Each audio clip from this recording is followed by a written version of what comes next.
प्रिय विद्यार्थियों नमस्कार। कल हमने आपके सम्मुख संविधान सभा की रचना और उसके कार्य प्रणाली की परिचर्चा किया था और आज उसी के क्रम में हम आगे बढ़ते हुए भारत के संविधान की प्रस्तावना की परिचर्चा को लेकर के उपस्थित हुए। जैसा कि आप जानते हैं कि संविधान नियमों और कानूनों का एक संग्रह है जिसके द्वारा किसी भी देश की शासन व्यवस्था को संचालित किया जाता है। संविधान शक्ति संबंधों की आत्मकथा है। दोस्तों, जब हम प्रस्तावना की चर्चा करते हैं तो हमें सबसे पहले ये देखना होता है कि विश्व के किन देशों के संविधानों में प्रस्तावना का उल्लेख है। प्रिय मित्रों, साथियों, जब हम विश्व के संविधानों की परिचर्चा करते हैं तो विश्व के सबसे पहले लिखित संविधान अमेरिका का संविधान, कहां का?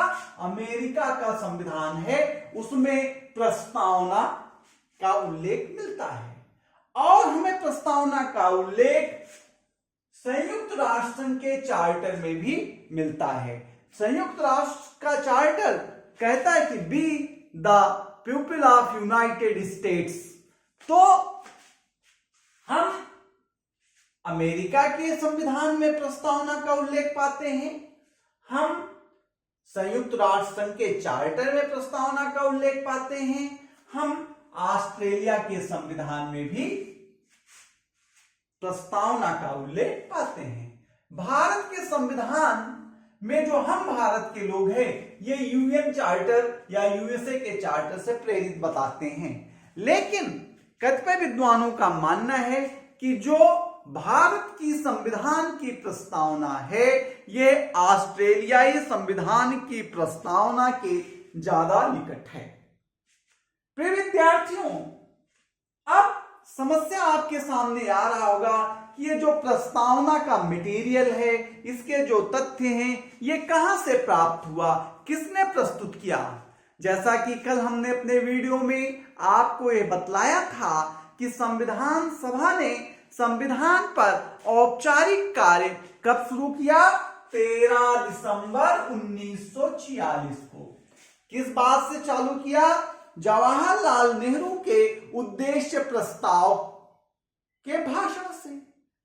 और ये जो नेहरू का उद्देश्य प्रस्ताव था वो 22 जनवरी 1947 को पारित हो गया और पारित होकर के क्या बना? संविधान की उद्देशिका, संविधान की प्रस्तावना।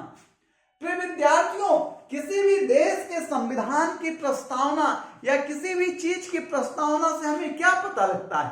प्रस्तावना एक कुंजी है जिससे हम पूरी पुस्तक में क्या क्या वर्णन है उसको सार रूप से हम प्रस्तावना से समझ लेते हैं। विद्यार्थियों, आप जानते हैं कि यह प्रस्तावना नेहरू के उद्देश्य प्रस्ताव का संशोधित रूप है, नेहरू के उद्देश्य प्रस्ताव से ही लिया गया है। नेहरू ने अपने उद्देश्य प्रस्ताव में भारत की संप्रभुता की चर्चा किया था। किसके? भारत की संप्रभुता की चर्चा किया, नागरिक अधिकारों की चर्चा किया, नागरिक अधिकारों की चर्चा किया, अल्पसंख्यक और कमजोर वर्ग के संरक्षण की चर्चा किया, अल्पसंख्यक और कमजोर वर्ग के संरक्षण की चर्चा किया, क्षेत्रीय अखंडता की चर्चा किया, विश्व शांति की चर्चा किया और शासन प्रणाली की चर्चा किया। अर्थात नेहरू के उद्देश्य प्रस्ताव में भारत की संप्रभुता, नागरिक अधिकार, अल्पसंख्यक और कमजोर वर्ग का संरक्षण, विश्व शांति और शासन प्रणाली, क्षेत्रीय अखंडता, इन बातों का उल्लेख किया गया था। नेहरू के उद्देश्य प्रस्ताव में लोकतंत्र शब्द का उल्लेख नहीं किया गया था। ये चीजें जब आई 13 दिसंबर 1946 को संविधान सभा के सामने, तो संविधान सभा ने इसमें एच.बी. कामत ने कहा कि इस प्रस्तावना में हमें ईश्वर का नाम जोड़ देना चाहिए। किसने कहा?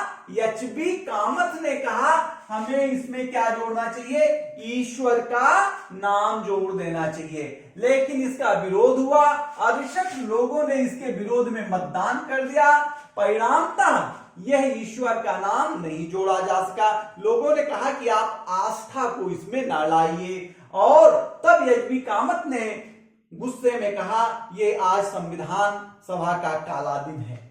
लेकिन कुछ लोगों का मानना था कि गांधी जी का भी नाम इसमें हमें जोड़ देना चाहिए। किसमें? संविधान की प्रस्तावना में। किसका नाम? गांधी का नाम। लेकिन ब्रजेश्वर प्रसाद ने कहा कि गांधी का नाम इसमें नहीं जोड़ा जाना चाहिए, क्योंकि हमने इसमें अमेरिकी सुप्रीम कोर्ट के निर्णयों के आधार पर, किसके? अमेरिकी सुप्रीम कोर्ट के निर्णयों के आधार पर कुछ बातें रखी हैं, और ये संविधान सड़ा हुआ संविधान है और इसमें गांधीवादी मूल्य बहुत कम है। इसलिए सड़े हुए संविधान के साथ ब्रजेश्वर प्रसाद ने कहा कि गांधी का नाम नहीं जोड़ा जाना चाहिए। केटी शाह चाहते थे कि इसमें धर्मनिरपेक्षता जोड़ दें, समाजवादी शब्द जोड़ दें और संघीय शब्द जोड़ दें। कहां पे? संविधान की प्रस्तावना में। धर्मनिरपेक्षता को, समाजवाद को और संघीय व्यवस्था को केटी शाह जोड़ना चाहते थे, लेकिन जुड़ नहीं सका। ये जो संविधान है इसको प्रेम बिहारी नारायण राजदा ने लिखा। किसने लिखा संविधान? सुलेख प्रेम बिहारी नारायण राजदा। यहां लिखने का मतलब है केवल टाइपिंग से मतलब है, हाथ से लिखने का मतलब है। तो किसने सुलेख लिखा? प्रेम बिहारी नारायण राजदा ने। और इसमें जो डिजाइनिंग किया है प्रस्तावना में, डिजाइनिंग है राम मनोहर सिन्हा का। जबलपुर के हैं। कहां के हैं? जबलपुर के, ब्योहर के हैं राम मनोहर सिन्हा। ये राम मनोहर सिन्हा जो हैं नंदलाल बोस के स्टूडेंट हैं। नंदलाल बोस क्या है? बहुत बड़े चित्रकार थे। अब आते हैं संविधान की प्रस्तावना के विषय में, जो 22 जनवरी 1947 को पारित हो गया। ये संविधान की प्रस्तावना में हमें क्या पता लगता है? देश का मूल सिद्धांत पता लगता है। क्या पता लगता है? देश का मूल सिद्धांत पता लगता है। और क्या प्रतिबिंबित होता है इससे? राष्ट्र की पहचान होती है, राष्ट्र के चरित्र का पता लगता है कि राष्ट्र का चरित्र क्या है? लोकतांत्रिक है। एक बातें हमें, और ये क्या है? संविधान का सार भी है। क्या है? संविधान का सार है। ये बातें हमें प्रतिबिंबित होती, क्या होती भैया? प्रतिबिंबित होती हैं। ये बातें हमें क्या होती हैं? प्रतिबिंबित होती हैं। इसको संविधान की प्रस्तावना को के.एम. मुंशी ने जन्म कुंडली कहा, पॉलिटिकल हैरोस्कोप कहा था। क्या कहा? के.एम. मुंशी ने जन्म कुंडली कहा। किसने कहा? के.एम. मुंशी ने कहा। N.A. पालखीवाला ने कहा कि यह पहचान पत्र क्या है? राष्ट्र का पहचान पत्र है संविधान की प्रस्तावना। N.A. पालखीवाला ने कहा। अंबेडकर ने इसको जीवन शैली कहा। अंबेडकर ने इसको जीवन शैली की संज्ञा दी। अब प्रश्न है आपके सामने, भारत के संविधान की प्रस्तावना क्या है? क्या प्रश्न है? भारत के संविधान की प्रस्तावना क्या है? आज देखिए, संविधान की प्रस्तावना ऐसे शुरू होती कि हम भारत के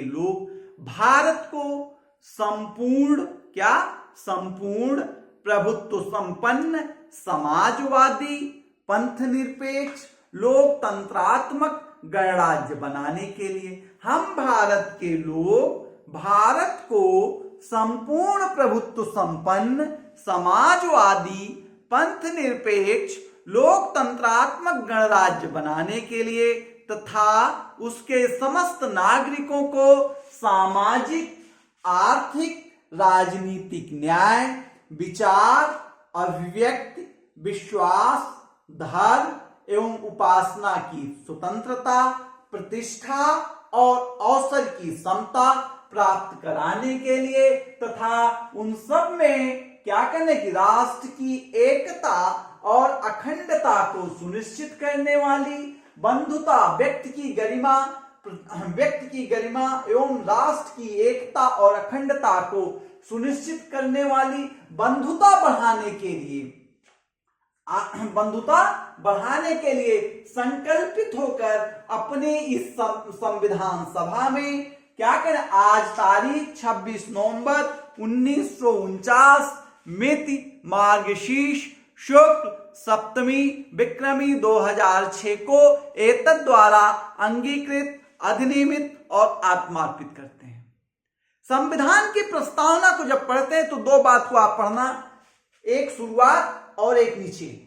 हम भारत के लोग, और नीचे क्या, अंगीकृत 26 नवंबर 1949 को अंगीकृत, अधिनियमित, आत्मार्पित करते हैं। कौन संविधान को स्वीकार कर रहा है? हम भारत के लोग कर रहे हैं। क्या करें? अंगीकृत मतलब स्वीकारना, अंगीकृत मतलब स्वीकारना, अधिनियमित मतलब बनाना, आत्मार्पित करना, स्वयं पर लागू करना, स्वयं पर लागू करना। तो भारत का संविधान किसने बनाया? प्रस्तावना से क्या पता लग रहा है कि संविधान किसने बनाया? किसने बनाया? हम भारत के लोगों ने बनाया। और किसने स्वीकारा? हम भारत के लोगों ने स्वीकारा। और किसने लागू किया? हम भारत के लोगों ने लागू किया। कब बनाया? 26 नवंबर 1949 को स्वीकारा भी, बनाया भी और लागू भी, प्रस्तावना को कर लिया। 26 नवंबर 1949 को 26 नवंबर 1949 को। हम अब एक एक शब्द को लेते हैं। हम भारत के लोग, हम भारत के लोग मतलब भारत की जनता। कौन? भारत की जनता। B the people of United states, America के संविधान में भी लिखा है B the people of United states, हम संयुक्त राज्य के लोग। संयुक्त राष्ट्र के चार्टर में we the people of United States organisation, United Nation organisation. तो हम भारत के लोग मतलब संविधान को कौन बना रहा? हम भारत के लोग, सब हम लोग मिलकर के बना रहे हैं। हम भारत के लोग शामिल करने का सुझाव अंबेडकर ने दिया। किसने दिया? अंबेडकर ने दिया। लेकिन हसरत मोहानी चाहते थे कि इसमें हम भारत के लोग शब्द को शामिल ना किया जाए, ये खारिज कर रहे थे, लेकिन इनकी बात मानी नहीं गई। इससे यह पता लगता है कि भारत का संविधान भारत के नागरिकों की आकांक्षाओं का प्रतिबिंबन है, क्योंकि सारे नागरिकों ने मिलकर के इसे बनाया है। तो क्या चाहते हैं हम भारत के लोग? भारत को संपूर्ण प्रभुत्व संपन्न कैसा राष्ट्र बनाना चाहते हैं। राष्ट्र की प्रकृति बता रही है संविधान की प्रस्तावना कि हम भारत राष्ट्र की प्रकृति क्या तय कर रही है? प्रकृति तय कर रही है कि प्रभुत्व संपन्न होगा भारत का राष्ट्र, समाजवादी होगा, पंथ निरपेक्ष होगा, लोकतांत्रिक होगा और गणराज्य होगा। हाँ, यानी कि संविधान की प्रस्तावना यह बता रही कि भारत का संविधान प्रभुत्व संपन्न होगा। प्रभुत्व संपन्न का मतलब है कि देश आंतरिक मामलों में और बाह्य मामलों में निर्णय के लिए किसी के ऊपर आश्रित नहीं होगी। भारत किसी का डोमिनियन स्टेटस नहीं होगा। और भारत ने 1949 में राष्ट्रमंडल की सदस्यता ली और ब्रिटेन को क्या मान लिया? राष्ट्रमंडल का प्रमुख माना। लेकिन ये स्वेच्छा से मांगा, जब चाहे वो क्या कर सकता है? उसका त्याग कर सकता है। तो प्रभुत्व संपन्न मतलब अंदर और बाहर, माने विदेश के साथ संबंध बनाने में और भारत के साथ संबंध बनाने में भारत संप्रभु है। जैसे अमेरिका आपको कह रहा है कि तेल रूस से मत खरीदिए, लेकिन भारत अपने हितों को ध्यान रख रहा है, अमेरिका के हिसाब से क्या निर्णय नहीं ले रहा। यह संप्रभुता का प्रतीक है। यदि भारत अमेरिका के हिसाब से निर्णय लेना चालू कर दे, अमेरिका के कहे पे चालू हो जाए, तो क्या हो जाएगा? संप्रभुता हमारी संकट में आ जाएगी। इसलिए देश में कोई भी व्यक्ति हो, कोई भी प्रधानमंत्री होगा, कोई भी प्रधानमंत्री, कोई भी मंत्रिमंडल किसी दूसरे देश के कहने पर कोई काम भारत का नहीं करेगी। क्यों? क्योंकि संप्रभुता जनता के हाथ में, जनता जो चाहेगी भारत का प्रधानमंत्री, भारत का मंत्रिमंडल वही काम करेगा। वो अन्य किसी के दबाव में कोई कार्य नहीं करेगा। दूसरी बात आती है समाजवादी। कैसा देश बनाना चाहते हैं? समाजवादी। समाजवाद क्या है? एक प्रणाली है, एक सिस्टम है। किसका? सोशियो और इकोनॉमिक सिस्टम है, सामाजिक और आर्थिक प्रणाली है जिसमें आय का, धन का और संपदा का या संसाधन का वितरण समान रूप से करने का प्रयास किया जाता है। क्या करते हैं?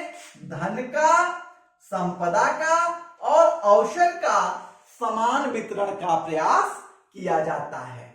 ये जो भारत का समाजवाद है ये लोकतांत्रिक प्रकृति का है। पंडित नेहरू इसके बड़े समर्थक रहे। किसकी प्रकृति का? लोकतांत्रिक प्रकृति का। लोकतांत्रिक प्रकृति का जो समाजवाद होता है उसमें मिश्रित अर्थव्यवस्था होती है। मिश्रित अर्थव्यवस्था में सार्वजनिक गतिविधियां और निजी उद्योग, सार्वजनिक उद्योग और निजी उद्योग या निजी अर्थव्यवस्था, सार्वजनिक अर्थव्यवस्था साथ साथ चलते हैं, अर्थात सार्वजनिक और निजी अर्थव्यवस्थाएं सह अस्तित्ववान रहती हैं। और ये क्या कहता है? आर्थिक असमानता जो है, कौन सी असमानता? आर्थिक असमानता को नागरिकों के बीच में न्यून करता है। क्या करता है? आर्थिक असमानता को नागरिकों के बीच न्यून करता है। ये समाजवाद है। लेकिन ये समाजवाद 42वें संविधान संशोधन से आया। किससे? 42वें संविधान संशोधन से आया। ये 1976 में कब लागू हुआ? 1976 में शामिल किया गया समाजवाद शब्द 42वें संविधान संशोधन से। ये पंथ निरपेक्षता भी। लेकिन जुलाई 2025 में संसद में एक प्रस्ताव आया कि समाजवाद शब्द इससे हटा दिया जाए, पंथ निरपेक्षता शब्द हटा दिया जाए। लेकिन सरकार ने कहा कि हम ऐसा कुछ करने वाले नहीं है। सुप्रीम कोर्ट में 2024 में सरकार ने बताया कि हम ऐसा कुछ नहीं कर रहे हैं। पंथ निरपेक्षता, पंथ निरपेक्षता का मतलब क्या है? किसी भी राज्य का अपना कोई धर्म विशेष न हो, अर्थात राज्य का कोई राजकीय धर्म न हो, राज्य की निगाह में सारे धर्म समान हों। अर्थात पंथ निरपेक्षता का मतलब है कि राज्य की नजर में सारे धर्मों के साथ एक समान व्यवहार किया जाए। ये ना तो अधार्मिक स्थिति है और ना ही धार्मिक स्थिति है। लोकतांत्रिक, हम कैसा राज्य बनाना चाहते हैं? लोकतांत्रिक राज्य बनाना चाहते हैं। देखिए संविधान प्रस्तावना पढ़ते, हम भारत के लोग भारत को क्या बनाना चाहते हैं? भारत को क्या बनाना चाहते हैं? भारत को हम संपूर्ण प्रभुत्व संपन्न, समाजवादी, पंथ निरपेक्ष, लोकतांत्रिक गणराज्य। ये पंथ निरपेक्ष भी जो है 42वें संविधान संशोधन से जोड़ा गया है, 42वें संशोधन से 1976 में। ठीक है। लोकतांत्रिक मतलब है कि ऐसी शासन प्रणाली जिसमें जनता की भागीदारी हो, जनता की आवाज जो है हर संस्था तक पहुंचे, अर्थात लोकतंत्र लोगों का शासन है जिसमें वो अपने लिए और अपने द्वारा शासन करते हैं। इसमें एक व्यक्ति और एक मत का सिद्धांत चलता है। लोकतांत्रिक व्यवस्था में एक व्यक्ति और एक मत का सिद्धांत चलता है। गणराज्य बनाना चाहते हैं हम भारत के लोग, भारत को संपूर्ण प्रभुत्व संपन्न, समाजवादी, पंथ निरपेक्ष, लोकतंत्रात्मक गणराज्य बनाने के लिए। गणराज्य क्या है?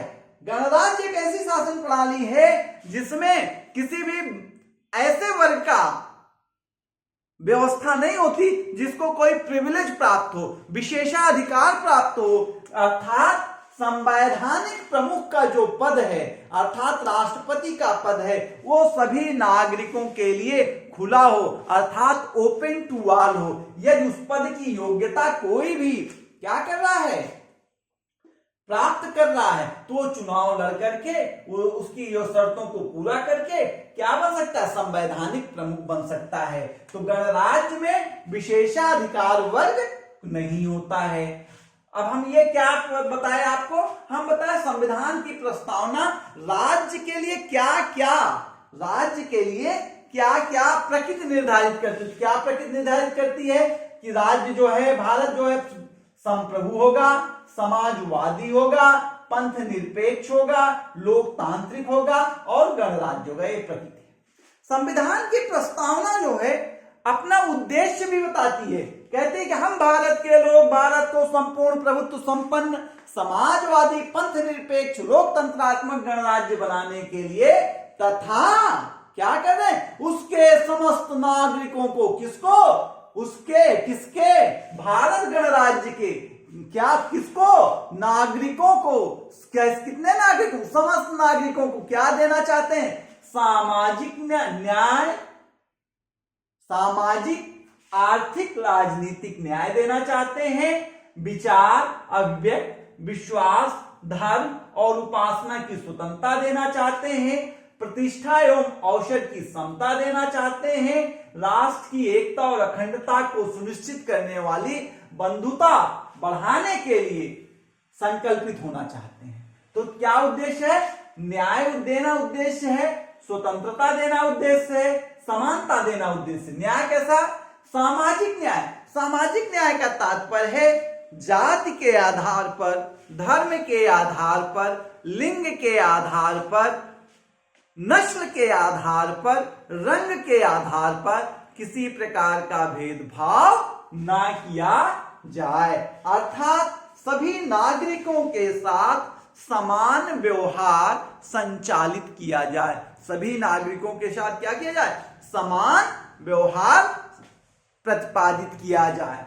तो आर्थिक न्याय क्या है, आर्थिक न्याय है कि जो धन है, जो संपत्ति है, जो आय है, इसका जो विषम वितरण है, इसको धीरे धीरे खत्म किया जाए। अर्थात आय धन और संपत्ति, आय धन और संपत्ति का जो विषमता है, इसको खत्म किया जाए।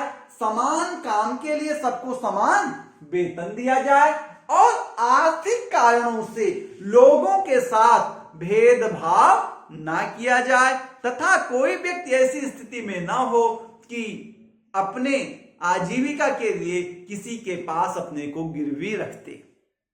ये क्या है, आर्थिक न्याय। राजनीतिक न्याय, राजनीतिक न्याय का तात्पर्य है कि राजनीतिक प्रक्रिया में सबको समान भागीदारी का अवसर मिले, सबको चुनाव लड़ने का अधिकार मिले, मतदान करने का अधिकार मिले, बोलने का आवाज मिले, मत डालने का अधिकार मिले, निर्वाचित होने का अधिकार मिले।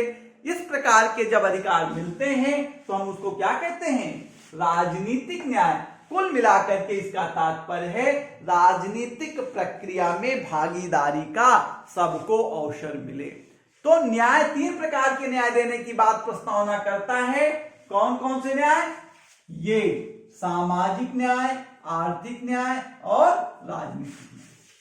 स्वतंत्रता की बात करता, स्वतंत्रता क्या है, स्वतंत्रता प्रतिबंध की अवस्था से मुक्ति है, प्रतिबंध की अवस्था से मुक्ति है। लेकिन संविधान में, संविधान की मर्यादाओं के बीच संविधान का आनंद उठाना ही स्वतंत्रता है।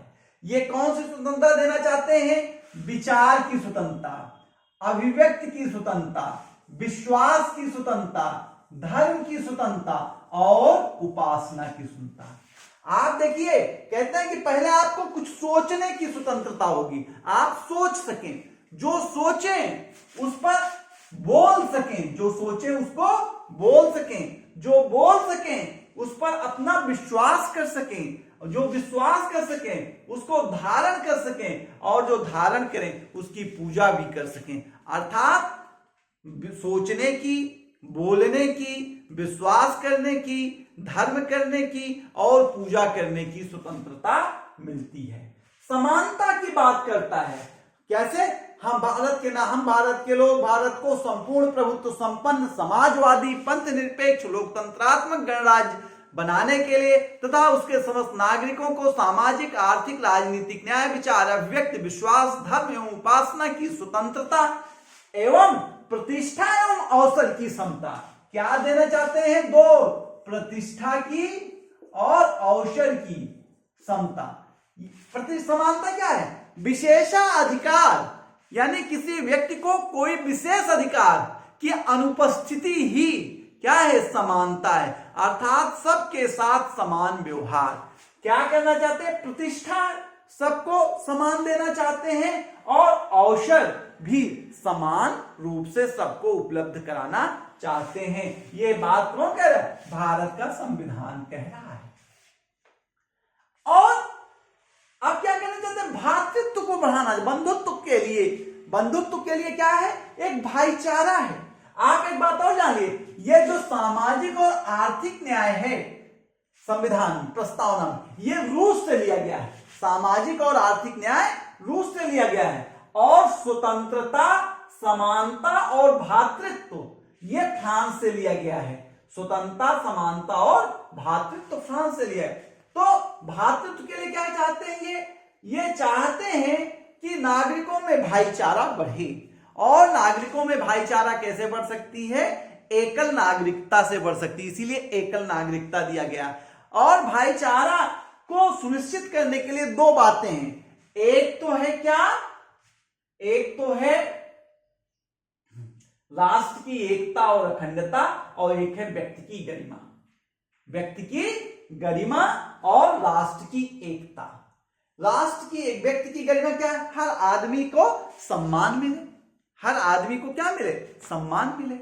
और राष्ट्र की एकता का मतलब, एकता जो है मनोवैज्ञानिक पक्ष है, आध्यात्मिक पक्ष है। जब हम एक दूसरे के साथ दिमाग से ये महसूस करते हैं कि हम लोग क्या हैं? एक हैं, साथी हैं, दोस्त हैं, तो हमें एकता का भाव आता है, जो कि आध्यात्मिक है। ये हमको अपने उद्भव से, अपनी परिस्थितियों से, अपने हितों से एकता का भाव पैदा होता है। और जब लोग एक होंगे तो क्या? राष्ट्र बना रहेगा। लेकिन संविधान की प्रस्तावना में व्यवस्था किया गया है कि यदि कोई संविधान को तोड़ना चाहेगा तो हम अखंडता, और अखंडता शब्द का प्रयोग किया। यह भी 42वें संविधान संशोधन से आया। और अखंडता शब्द कहां से आया? 42वां संविधान संशोधन 1976 से। 42वें संविधान संशोधन 1976 से आया। अखंडता का मतलब है कि यदि कोई व्यक्ति राष्ट्र को तोड़ने का प्रयास करेगा तो उसको भौतिक बल का प्रयोग करके नेस्तनाबूद कर देंगे। एकता जहां आध्यात्मिक और मनोवैज्ञानिक पक्ष का प्रतिबिंबन है, वहीं अखंडता भौतिक और शक्ति, फिजिकल शक्ति के प्रतीक के रूप में है। अखंडता को सुनिश्चित करने के लिए, बंधुता बढ़ाने के लिए हम क्या कह रहे हैं? अपनी संविधान सभा में, किसकी संविधान सभा? अपनी संविधान सभा में 26 नवंबर 1949 को, कब? 26 नवंबर 1949 को मिति मार्गशीर्ष शुक्ल सप्तमी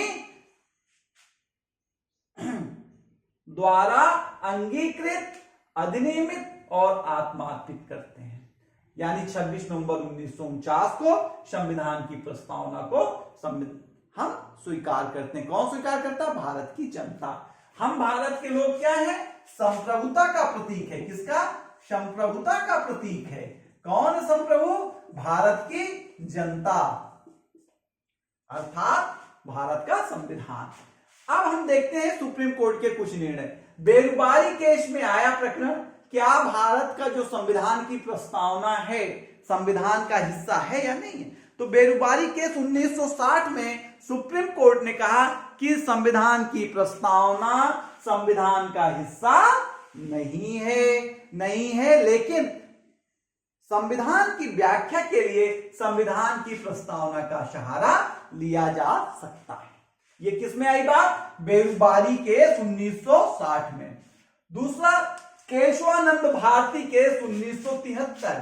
केशवानंद भारती केस 1973, ये 13 जजों की बेंच थी। इसने कहा कि संविधान की प्रस्तावना जो है संविधान का हिस्सा है, संविधान का हिस्सा है, और इसे अनुच्छेद 368 के द्वारा संशोधित किया जा सकता है। लेकिन जो हमने बेसिक स्ट्रक्चर घोषित कर दिए हैं जिन जिन तत्वों को, उसको संशोधन नहीं किया जा सकता। LIC केस 1995, LIC केस 1995 में भी ये माना गया कि संविधान की प्रस्तावना संविधान का अभिन्न अंग है। हम समझते हैं कि आपको संविधान की प्रस्तावना पर मेरा यह व्याख्यान पसंद आएगा, और हम आपसे आग्रह करते हैं कि हमारे YouTube channel learn with DRGT को सब्सक्राइब करें, शेयर करें और हमें प्रोत्साहित करें कि हम आगे वीडियो आपके लिए बनाते रहें। Thank you, thank you, thank you.